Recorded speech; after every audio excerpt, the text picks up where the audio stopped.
So we have now upcoming the most stellar panel today at IREC, and and why I call it a stellar panel is because amongst all of them, they are truly sort of addressing those billion aspirations that Kavindra was talking about in the last session. And they the ones who are sort of trying to, with their product lines, with their retail experience, trying to build up that fulfillment for that retail desires that we have, the shopping desires of consumers in India. India is today as a market, a dream market for every retail and every brand globally.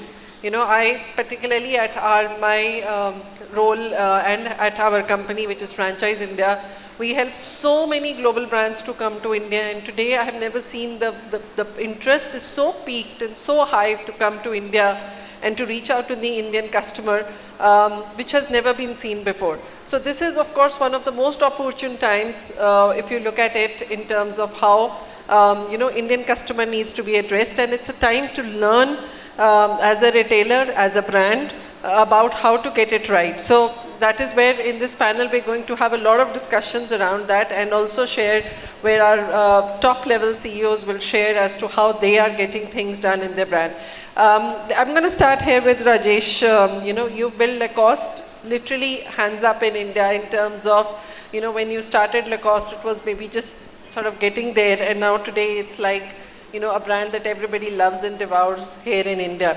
So my question to you is that as you're building Lacoste, how is it that you're looking to make sure that you're expanding it right? How are you making sure that in Bharat and in India it is equally loved?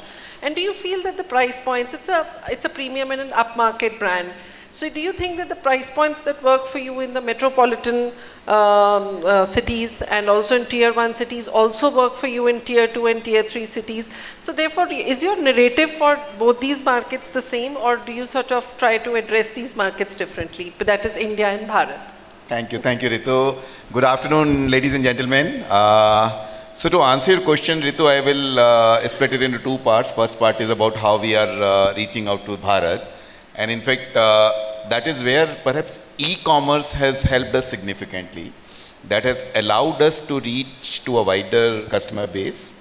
So as you rightly said that we are an international premium lifestyle brand. So we don't open our boutiques or stores, as we call it, to all the places in the country. But that is where e-commerce comes in very handy.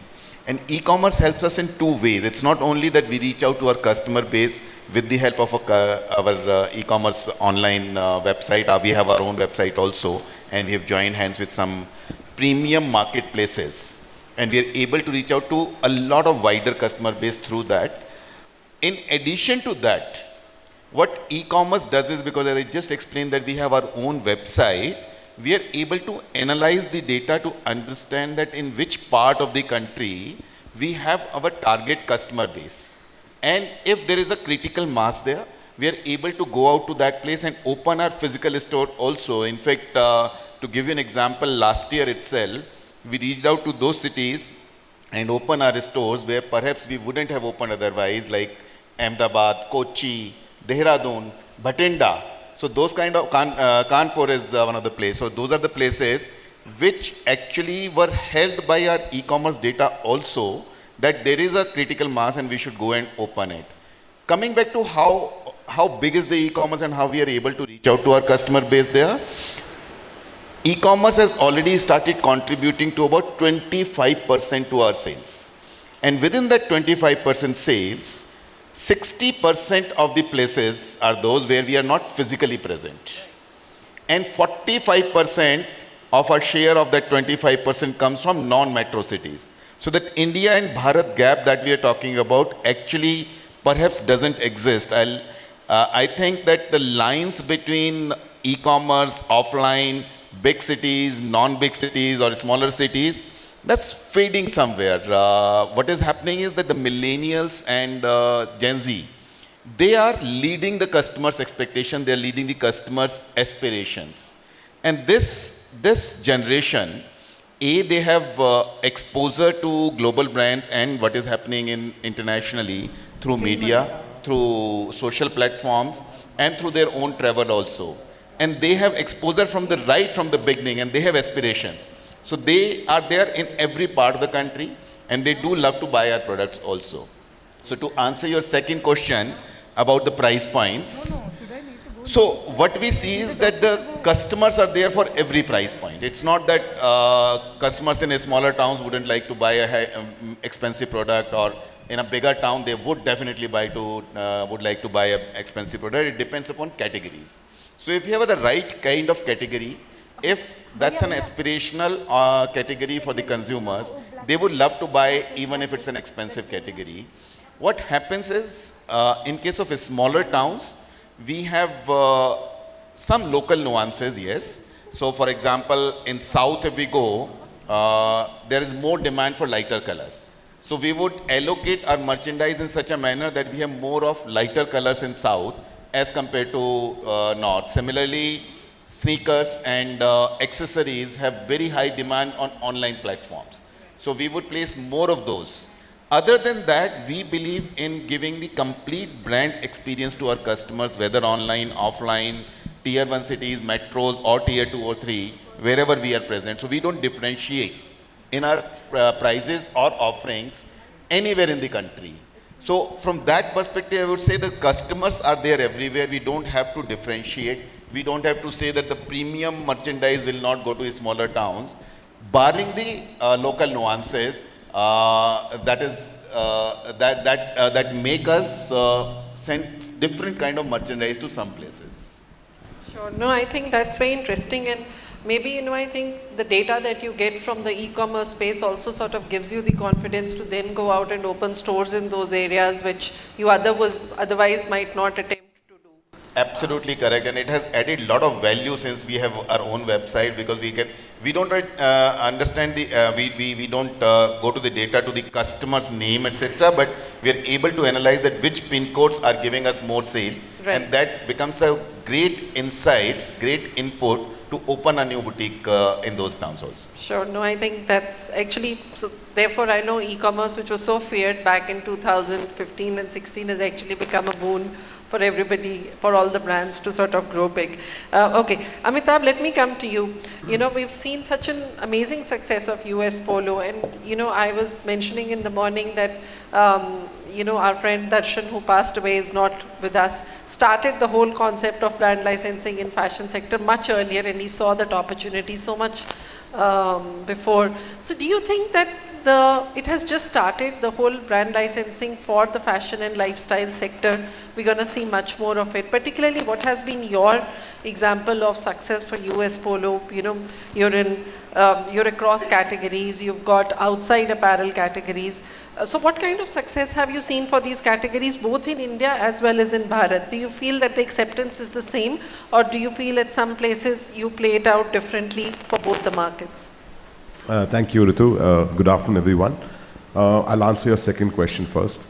Brand licensing is here to stay for two reasons. Reason one is that good things happen to those who wait, and you cannot substitute heritage and status of vintage in this country. Brands are an emotional connect with consumers. They're not about transactions of product A versus product B. For all those people who are trying to start a new brand, it's going to be a hard task, because the brand needs to seep into the consumer's mind and connect at some point emotionally with them. Successful brands are the ones who have got a high affinity with the consumer's emotion versus the requirement of A, B, or C. So if India, at the rate at which we are growing, and the aspiration of the young Indians today is to start looking at lifestyle and try to, to bring a certain standard to the way they look and feel, it's imperative for brands who have been there for the last 50 years, 100 years across the globe to start making a beeline for the country. What the brands who are coming from international markets have to understand is that India is not one India. And that's where I come to your second question of Bharat, is that there's assumption we all make that India is a Delhi, Bombay, Bangalore, and Bharat is possibly a Kanpur, Bhubaneswar, and Lucknow. Now the point here is that Bharat and India coexist. In a city like Bombay, you'll find everything from tier 1, tier 2, tier 3, tier 4 mindsets. You'll have consumers from different walks of life having different aspirations for what they do, but they're all looking to move up at some point in their choices they make for clothing and lifestyle. Brands like US Polo is probably a success because we've been able to have a tentpole effect with the Indian consumers. We're able to attract consumers from a mid segment to a high profile segment, and we're also seeing a lot of young aspirant Indians who may not have the same amount of money to spend on lifestyle, but there's an affinity. So if I was somebody starting my new job and I move from a smaller town to a bigger town, or I go to a bigger town to a smaller town, depending on the opportunity, my want is to upgrade myself. And brands are these helping hands who help consumers traverse this journey of their life. So it's a little bit of an esoteric statement I make, that while we are all pitching to sell products to consumers across, I totally feel that we are now trying to tap into their emotion. That emotion of Bharat, that emotion of India exists in every city. There are cities who will baffle you, which we consider tier 2 or even, God forsake, for tier 3, who have got much higher aspirations than a Mumbai or a Delhi has. So it's largely about the consumer, and any brand, any licensee brand, any international brand wanting to make a foray into this wonderful market of India has to understand that the consumer is the king. It's not about, you cannot come and sell your story to us without us wanting to buy it. US Polo is a classic example of an American lifestyle. Now, to an average Indian or to people like me, the America story has been great. It's been a wonderful democratic story about how everyone gets the equal fair opportunity. They've been selling their movies to us, they've been selling their food to us. We've been consuming it because we believe in the ecosystem they provide. And that's why I see US Polo really catching on with more younger Indians today than the older ones, because they feel they have a heritage they can look up to and they can aspire to. And that ecosystem which we create through our stores, we create through our own digital platforms, we make through our website, is about connecting these consumers to a larger aspiration of the brand. So Bharat to me is an easy definition made out by marketers like us, saying this is Bharat and this is India. I have a slightly different point of view. I think India is Bharat, and within that Bharat you've got different stages of Bharat at different aspiration points. And any brand who's got the tentpole effect like a US Polo is bound to succeed. No, I think it's good to know that, the boundaries between Bharat and India are breaking very rapidly. And I think that's thanks to technology and e-commerce, which has given us that kind of distribution for the brand. And that, one thing is to have an aspiration and the power to buy, and second thing is to have that accessibility to it. So I think that with that accessibility coming in, we're seeing the acceptance of brands going like far and wide in India. Okay, coming to you, Mr. Puneet, you made a very bold statement right now that innerwear is the new outerwear.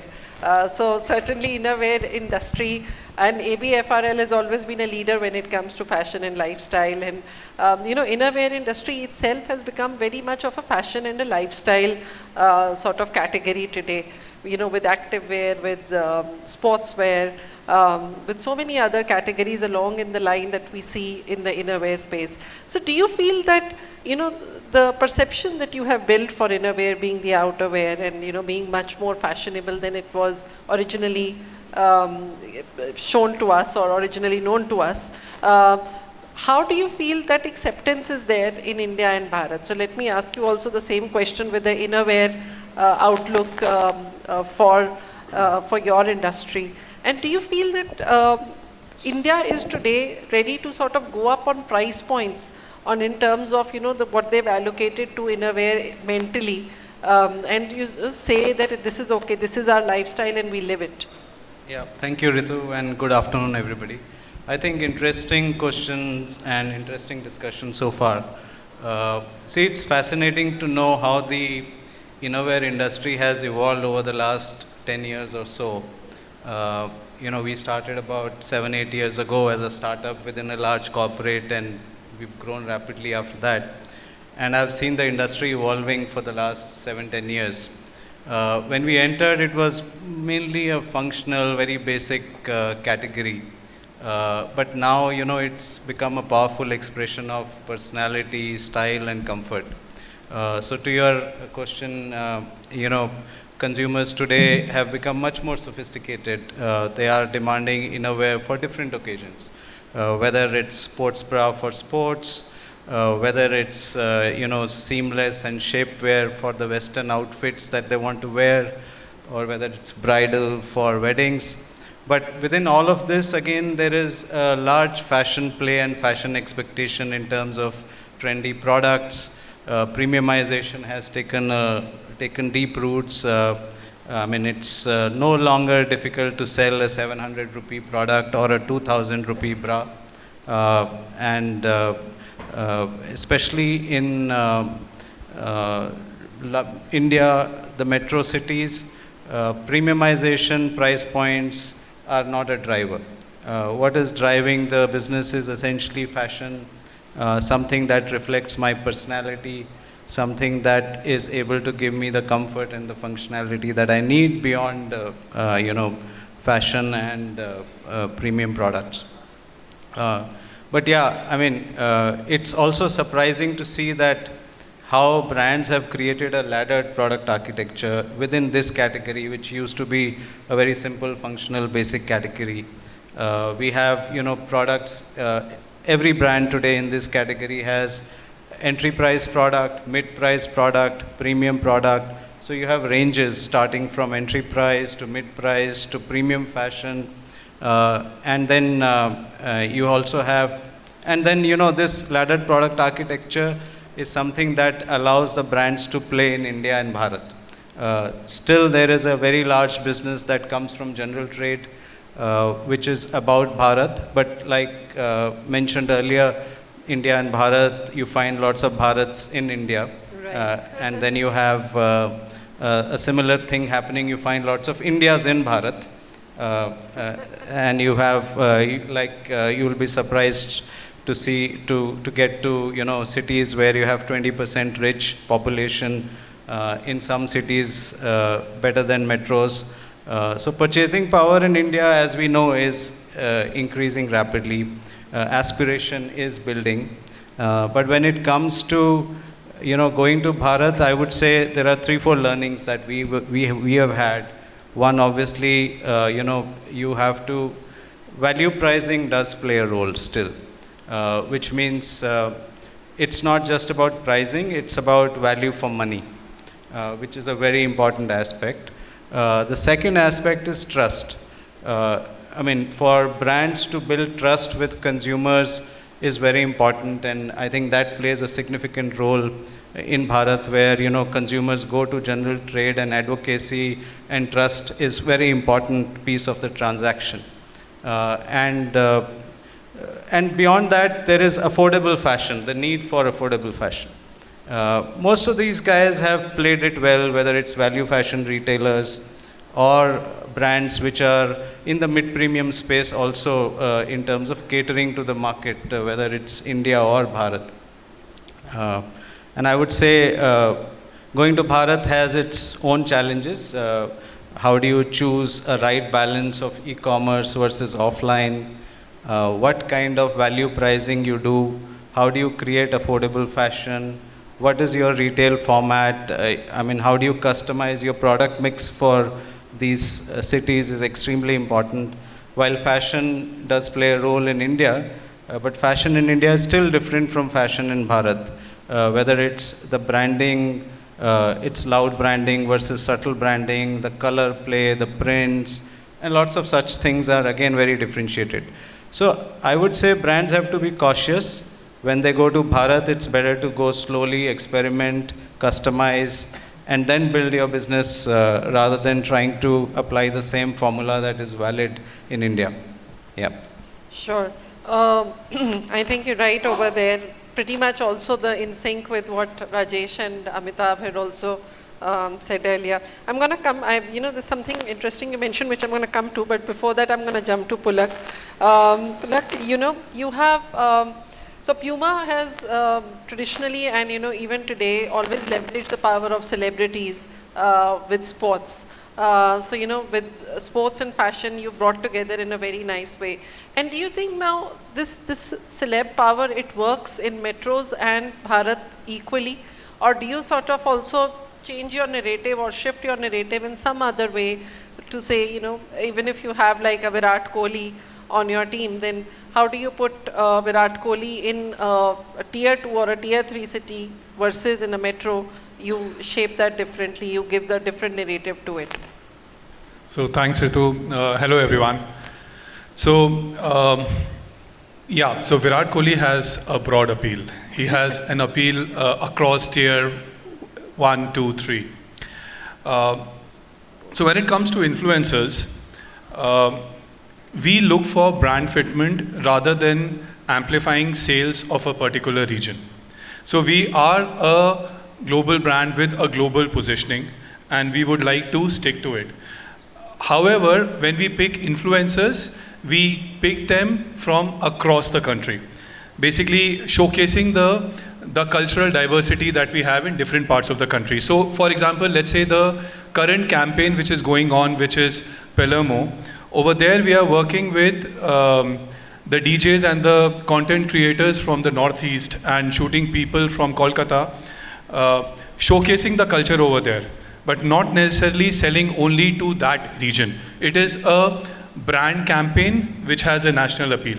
So we would work with a Hardy Sandhu and make a full collection of apparel and footwear with him because he is a brand fitment and he has a national appeal. Puma is a sports brand, so we work closely with the local fan clubs also.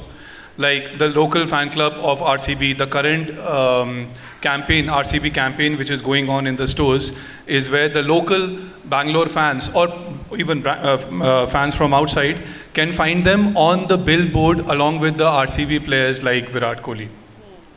Puma is a sports brand, is a running brand. So in running we sponsor local run clubs, not only in the tier 1 cities like Delhi, Bangalore, Bombay, but also in, let's say, Agra and Pune. We also sponsor marathons in, let's say, Delhi, Vizag and Ladakh, and we send our elite runners from across the country to run in these marathons. And when these runners finish up on the podium, then it amplifies the brand and the technology. And this again has a national appeal. So, it's less regional sales amplification, it is more brand fitment and a national appeal. And do you also sort of put varied price points in different markets just to make it comfortable for them to, consume what you're selling, but at the same time at the comfort of the price point they wanted? Yes, we do. There is a 10 to 15% ASP difference between India and Bharat. But I tell you, this is a myth which we are in the process of breaking down. So just to give you an example, our top end running technology product, which is Nitro, we suddenly found that of all our retail stores, a store in Meerut was ranking number 1 over there. Nitro was not supposed to be sent over there. How was it ranking on number 1 beyond linking or CP or wherever? So then we figured out that it was mistakenly sent to Meerut, and whatever sent there was just sold out. So the store was actually ranking higher than a CP and a linking. So this is a myth that we are trying to break right now. And yes, currently we do have a difference, like the limited edition Rihanna or AC Milan would be limited to some of the tier 1 stores, and a 10% ASP down for the tier 2 stores. I think, the e-commerce pleasantly surprises us most of the time to see what we feel in our own mind might not just sell in a certain market, and it ends up surprising us completely with the results. Absolutely, yeah. Okay, so we also have Vipul here with us, who's joined us online. Hi, Vipul. Can you hear us? Yes, I can. Okay. So, Vipul, we love for you to share. Vipul is, of course, from Raymond's, and, today, what we would like for you to share is that how does localization work as a great strategy for you at Raymond? So whether it is your product assortments or your marketing fitments, so how do you make sure that you are able to sort of address the diversity of India and are able to sort of, again, bring that culture and spirit of consumers across the entire India and Bharat together through your offerings? Thank you, Ritu, for the opportunity and for the question. And hi, folks on the dais. Missed meeting all of you, old friends. I look forward to meet with you once I'm back in Bangalore again. I now spend most of my time in Bombay because Raymond's has offices in Bombay. So looking forward.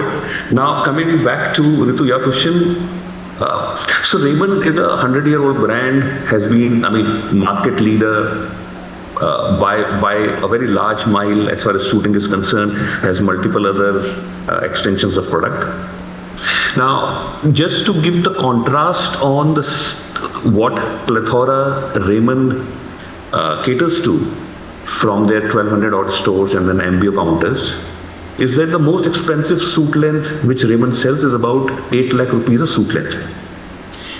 And the most economic one is about 1,000 rupees. So I think when Puneet was talking about Bharat and India and Bharat, it so much resonates that each of these catchments area have different kind of people. Obviously there is a different format, there is a different kind of a buying behavior, blah, blah, blah. But yeah, there is a very large width. As I extend my thoughts, also coming from Udan, which was my prior assignment, and it was a company which was meant to cater to Bharat. The average selling price point of Udan, which means that the price at which a retailer will receive the goods, was about 185 rupees, and they will sell it at about 300 rupees. So that's where the nodal price of the India is, and that's a very, very large market. I understand that the total market, which is lifestyle retail, is about 7 lakh crore. And Udan at that point of time used to cater to about 5 lakh active retail shops. Our estimate was that there are 13 lakh retail shops as far as the whole market is concerned. So what I'm trying to say is that the market is very, very large. I had a chance to be on the brand side and also on the consolidated side, which is Udan. And opportunity is very, very large. What needs to be done in order to get to, the question was, another 1 billion people, is actually leveraging the ecosystem. What I mean by ecosystem is that when we look at Udan, there were a total of about 8,000 suppliers and about 5 lakh buyers. So, as in when we create ecosystems which connects buyer to supplier and build, and we also, this group talked about the need of trust and the brand role and so on and so forth, and we bring trust to it, then we can create many Amazons, many Alibabas in our own country. To summarize what I'm saying is, one, using Raymond as an example, one brand can have significant width in price point. There is one belief that a brand operates at one price point, might not be true for a wider brands. Two, we can leverage ecosystems to create humongous amount of commercial sales and access if we correctly understand the ecosystem and leverage it. Sure. Thanks, Ritu. I think you're right over there. Just to sort of what you have iterated, I'm going to also ask Mayank. Mayank has joined us from Amazon today, and he heads the selling vertical over there. Mayank, there were 3 parameters which were widely held when we talked about e-commerce, which was convenience, accessibility, and affordability. And today for brands, particularly at Amazon, when you're working with brands, do you think that they have been able to achieve all these 3 parameters? And do these 3 parameters work equally well across all the markets, or do you find that sometimes somewhere one parameter falls short And then how do you sort of then work through technology to make sure that, the market covers up and is able to find the right kind of pull from that particular, let's say, one corner of India, which might be lagging behind? Yeah, no, thanks. Great question. So I actually think that what is happening with this whole digital transformation that has hit the country, hit the world in general, that all of these things that we spoke about, these three axes are very, very important right now, right? Accessibility, convenience, affordability. So let me talk a bit about how at Amazon we try to solve this for our customers, and therefore in the process also solve it for the brands that are there, right? So talking about accessibility first, right? So today the experience, Amazon experience is available in 7+ languages, including Hindi, Tamil, Kannada, Bengali, right? So it enables people from different regions with their first language, to access the app and shop for their favorite brands. There is also, there is something called as Amazon Easy Stores, which enables customers from relatively, not as mobile literate, etc., from rural areas to do assisted shopping with the help of local entrepreneurs from a particular region, right? Then there is also voice and visual search, which is now enabled very well across the experience. So this is what we do for accessibility per se. From a convenience point of view, firstly, Amazon today delivers to 100% of the serviceable pin codes in India, right? There is also the experience. We know that most of our customers are mobile first. So the experience right from, checkout to health center access is all from a mobile first point of view. It is developed keeping that in mind. Also, for a lot of shoppers who like to, see before they shop, there is Amazon Live that is now there, where there are live demos, etc., that are happening, and then there are, product videos, etc., that are there. So this is solving for convenience across the masses, across everybody. Now let's come to the last one, which is affordability. Affordability and also, so from an affordability point of view, firstly, there are easy financing options like no-cost EMIs or pay later that are now available to customers. From a certain parts of the economy or certain types of entrepreneurs, how do we enable them? So for artisans and women entrepreneurs, there are programs such as Saheli and Karigar that exist, right? And then there is also a program called Amazon Local Shops, wherein there are more than 3.5 lakh local retailers from 344 cities that are now selling on Amazon, right? So this is in the direction of the last metric called last dimension that we spoke about, affordability. So I think that is what I would say today. Like you said, these dimensions are very, very important, and we as Amazon are paying, conscious effort towards enabling this for our customers and our, retail partners.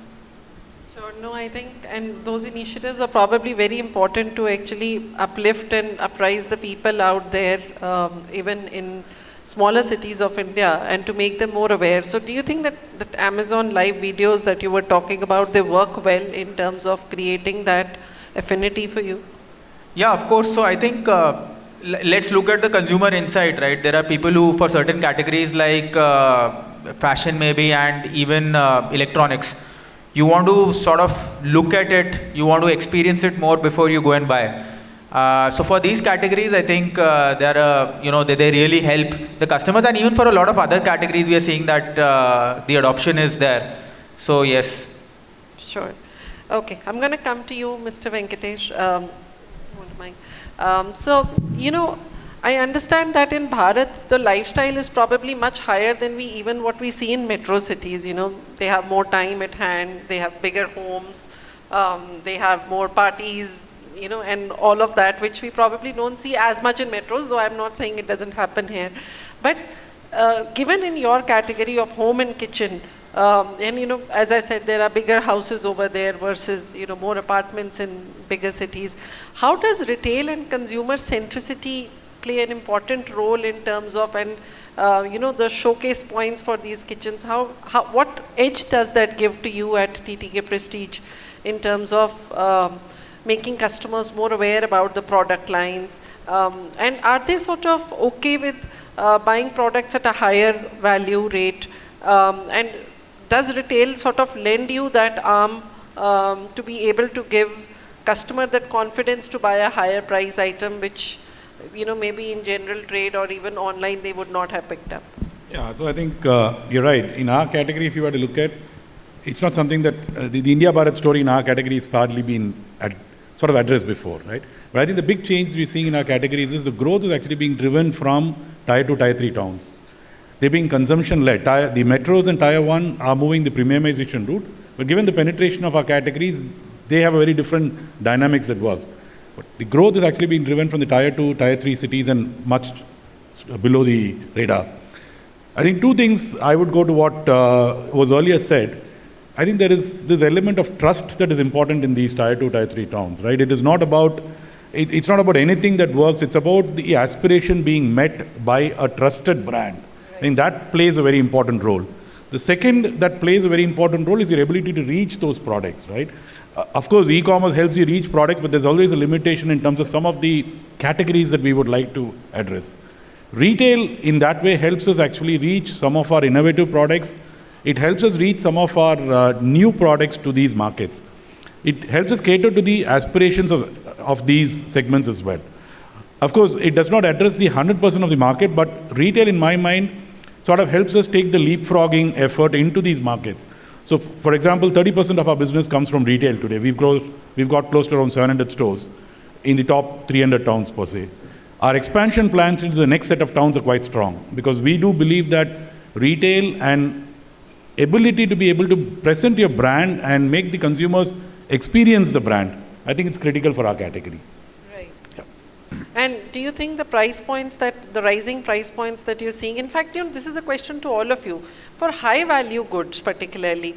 Now, how do you sort of make Bharat equally excited about it as you do to a metro city? And, how do you sort of make that excitement online and offline both? No, I think the key is, like one of our panelists said, you would see price points working in different markets. For example, in a Bangalore or a Bombay, low price points work, and they are drivers of growth. In some of the tier 2, tier 3 towns, we see actually some of the products which don't work in metros work there.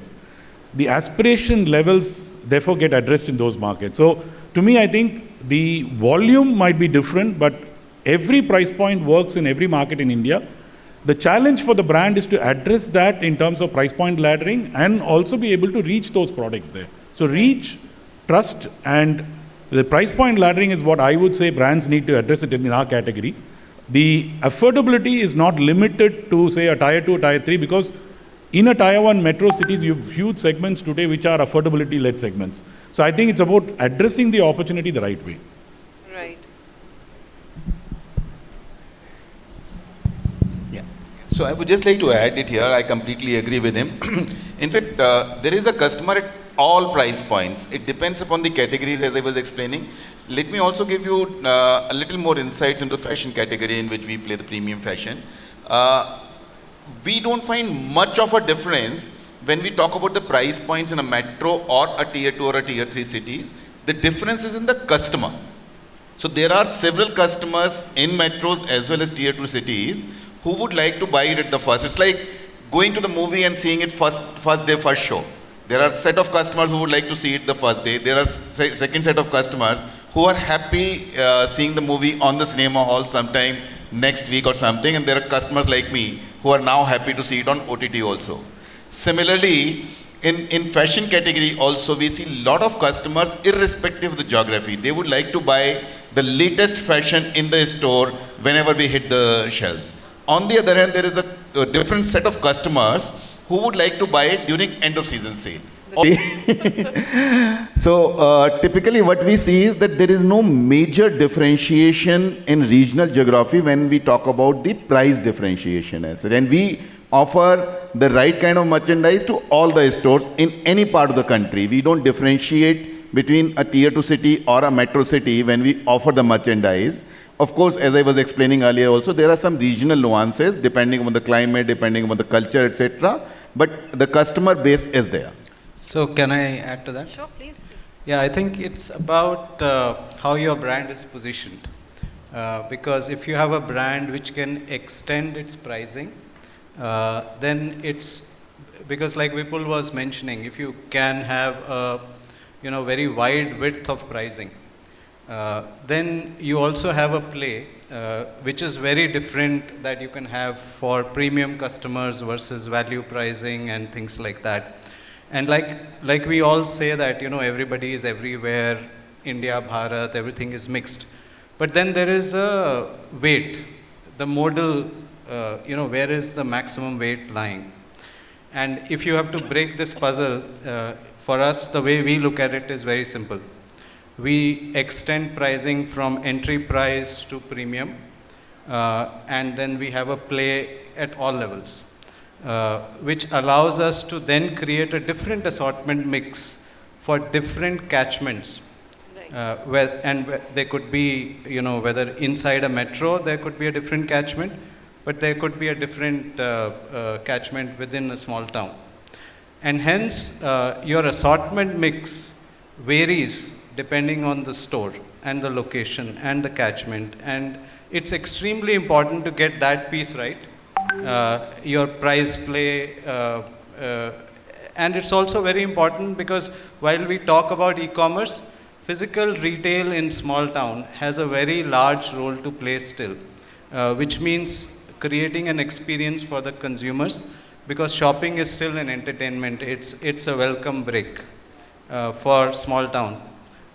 You want to go out and shop, and you can give them an experience because modern retail is still a novelty. Right. And hence, it's very important to take your brand, like he said earlier, in terms of giving access to consumers in small town through physical retail distribution.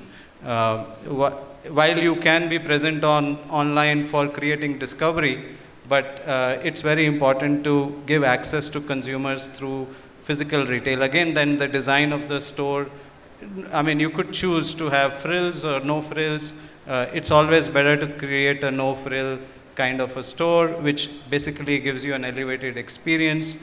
You need not have an endless aisle. You may not have many other frills which are there, but you give some elevated experience to the consumer. And hence our strategy has been that we essentially create product laddering, and we create a relevant product mix for a particular catchment, and we go to small town, big town, all towns, everywhere, and see how do we address the consumers. Right. So now, given the fact that, of course, as you mentioned, all of you mentioned that, there is a huge customer aspiration and customer buying also that is happening in Bharat, then do you feel that strategy of that buy now, pay later works better over there? And they're more sort of gung-ho about going on buying through an EMI system and, paying for the goods later. In fact, I know Amazon also has that, where you can purchase a good through with a BNPL model. And do you see it proliferating more in retail today?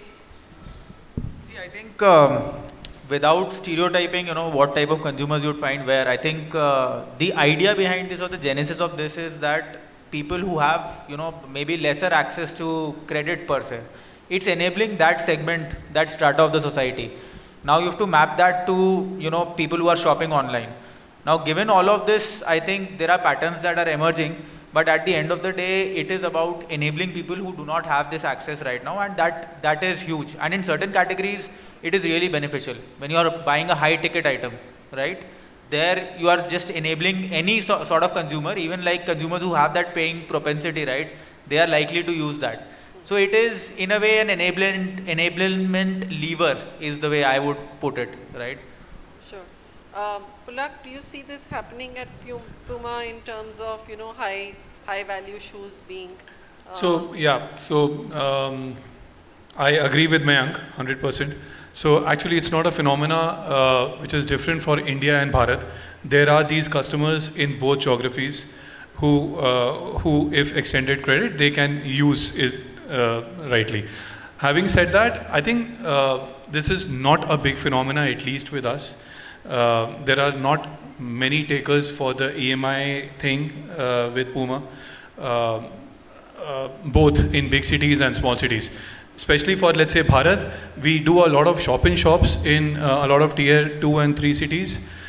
End of the day, as Puneet said, it comes down to the customer connect which the retailer has. If you have that connect, the customer will buy that most expensive footwear or the most fashionable apparel that the retailer is keeping. Amitabh, I know that I recently saw your campaign where you also partnered with Rajasthan for the polo game. So, do you think when you take such initiatives, you see a result in a state like Rajasthan, or do you see it all across India where there are polo lovers? And so, how does it really empower the brand at that point of time? So it's a different answer to your question, but I think there's a broad brush called marketing, which we tend to loosely use in today's context.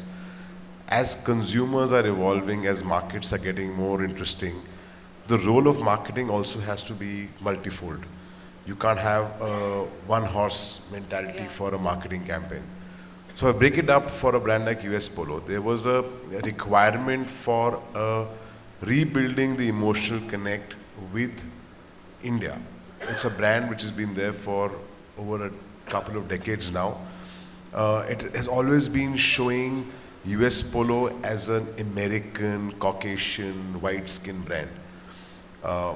Studies prove to us that there is got to be an India connect. And US Polo has a very interesting positioning in the market, which is basically sport and fashion. Got our thinking caps on, we figured out that an association with His Highness Pacho, as we call him, but he's a king of Jaipur, right? He's probably one of the last few kings left in our part of the world. He's a Maharaja. He also happens to be an excellent polo player. He also happens to be young. He also happens to be good looking, right? So, tick, tick, tick, he's a great ambassador for the brand. Now, if I expect to portray Pacho as a brand ambassador of US Polo, I cannot expect immediate sales to the brand. And that would be foolhardy. For immediate sales, I've got different points of view or different strategies in place. But it's more about bringing that warmth and that emotional connect that I spoke of earlier. Is that US Polo is an India brand. It's a licensee brand. Just for those who believe in Bharat and made in India, it's a 100% Indian brand. We have the licensee for this. We pay a royalty to the principals overseas, but the complete production, manufacturing, sales, all stays back in India. So it's an Indian brand for all practical purposes. Now, how do we connect with this India? Is to make sure that you end up showing one of our own in good light. We've always been this country who's always tried to show fashion from the outside, from a lens of the Western world. Of course, the Western world was more fashionable at that point in time. But today, India is at cutting edge. I mean, the kind of fashion sensibilities the youngsters are driving, the kind of fashion sensibilities the older folks, even guys like me for that matter, we tend to pay a little more attention to what we wear or not wear to a particular place. It's the sense of pride, the sense of well-being, sense of showing that I've arrived is a very important insight into the Indian consumer's mind. So as a brand, it's incumbent on us to keep pushing that back to the consumer in the possible nicest way we can, associating the sport of polo, which very few people play, but a lot of people understand is known as a sport of royalty. It's also played by the army. For those who don't know, it's one of the most popular sports, and most of the army boys win it. But we've gone a step ahead and associated with Pacho, and of course now we've got the Jaipur polo team, which is probably one of the winning teams in the country, is also under the patronage of US Polo. So it's about trying to create microcosms of consumers to understand the brand. We do perf marketing online where we are trying to showcase a hero product. We do, Rajesh mentioned about local markets, festive markets. We run campaigns in these markets. We go to theaters when big movies release and play our ad campaign there. So tactically, brands have got to do what the brands got to do to reach the consumer. Campaign building or telling the story is a slightly, it's a helicopter view affair. It's about trying to send warmth into the consumers. I hope it's working, but I've got great reviews from the folks outside that the brand has struck a chord. Now that is all I need from this campaign. I don't need it to go and make aggressive sales. I have a sales team for that. Right. I'm happy to take a few questions from our audience. How much time do we have? We are actually out of time, so we will take the questions offline. Okay, very quick ones, maybe very Sure. quick. Yes. Please pass on the mic quickly over here. Yes, can we have the mic, please? Coming right there, sir.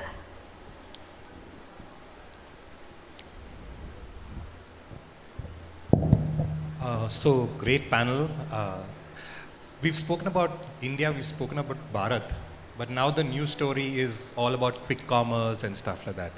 So if some of you can kind of throw a little light on that, because suddenly it's the same customer, it's different journeys. So how are you tackling it? And for example, Amazon, you all had that reach, spread, etc. But now you see more and more players or customers going in the quick commerce direction, even in fashion. So how are you all looking at that?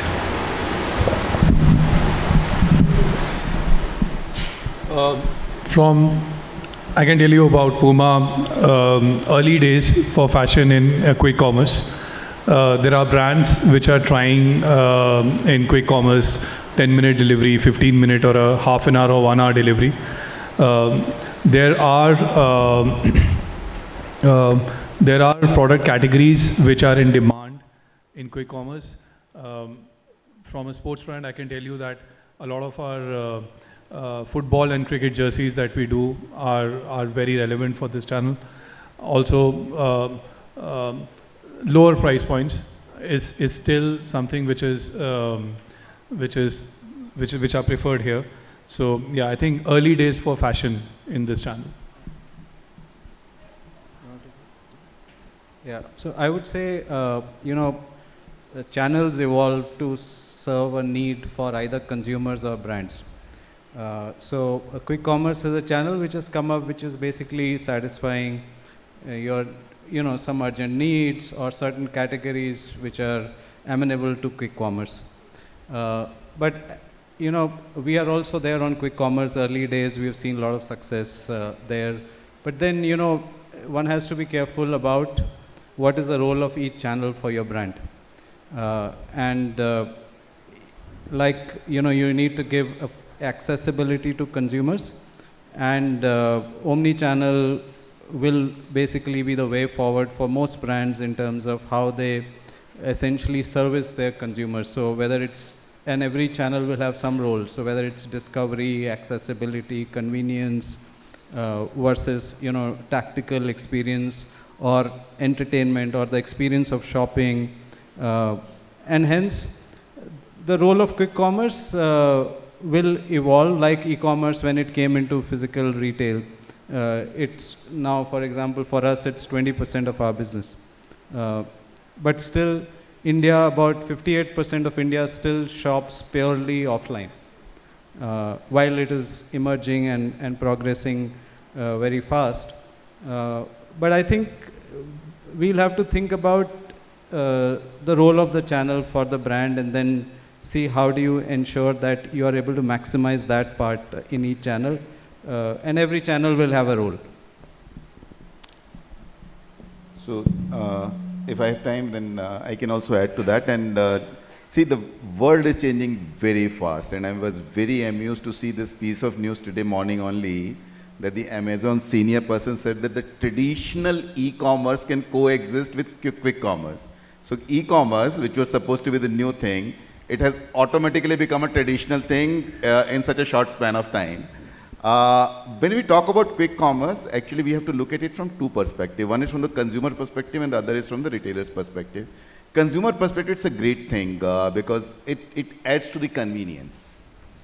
However, are we saying that the consumer is expecting that convenience in everything across the spectrum, or they're expecting this quick commerce in, let's say, traditional groceries or some lower value categories? It could be, let's say, a sub-term 1,000 rupees shoe or an apparel, but are they also looking for the same kind of convenience and same kind of speed for a category like ours, I really doubt. And not as of today.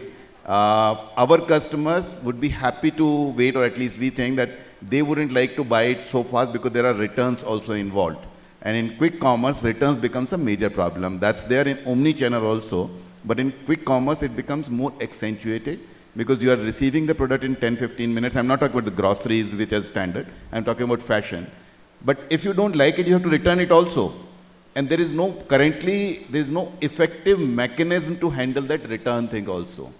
From the retailer's perspective, it's a great thing, customers want it, but there are so many things on technological front, on reconciliation fronts, on the government regulation front, that it perhaps may not catch up so fast. It will take time, but it will come for sure, maybe in future. But currently, as per my understanding, most quick commerce companies are not making any profits. They're doing it for the sake of convenience. Maybe in times to come, this will become one of the modes of distribution, but not the only mode of distribution.